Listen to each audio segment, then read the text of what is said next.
Thermodynamics by J.J. Cunningham. To start off, we'll be talking about the laws of thermodynamics. The first law, which can also be stated as delta U equals Q minus W, is the law of conservation of energy. It states that energy can't be created or destroyed, but it can only change form. The second law states that thermal energy will not spontaneously move from a cold object to a hot object. This is also known as the law of entropy, because the disorder in a closed system will always increase. The third and not final law says that no object can reach absolute zero temperature.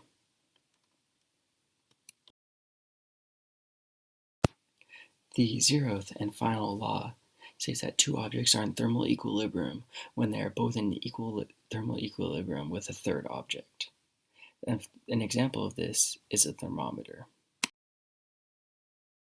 Next up is the latent heat of fusion, backed by the first law of thermodynamics. This shows that each change of state requires a certain amount of energy. But with that being said, no energy is lost or gained, but the states change of the object into less useful forms. Here is an example of latent heat of fusion. So in this example, there's water that has more energy is putting into it. And as more energy is put into it, the higher the temperature goes.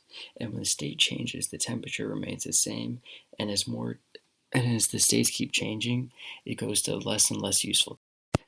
Here is an example that we did in class involving water as well, and though the temperature and the energy is flipped, you can still tell when it flattens out, and that is when the change of state happens, and it happens a few times, and it shows how each time it gets less and less useful and more scattered with higher entropy.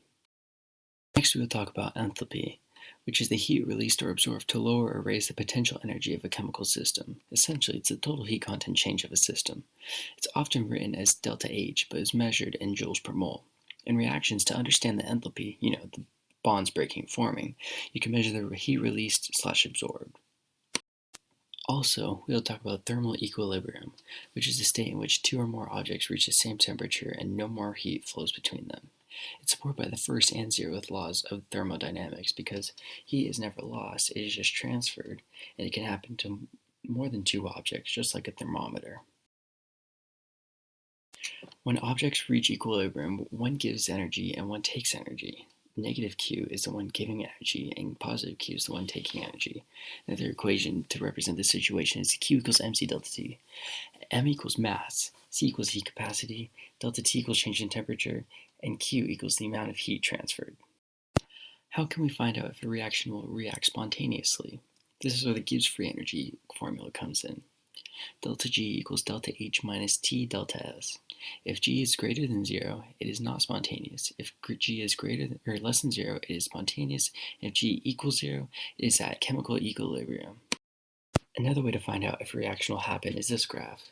This represents the two main factors, the change in enthalpy and the change in entropy.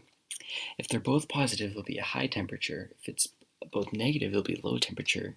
Well, if it's negative S and positive H, it'll never happen. But if it's positive S and negative H, it will always happen. Thank you for watching this masterpiece. Created using Powtoon.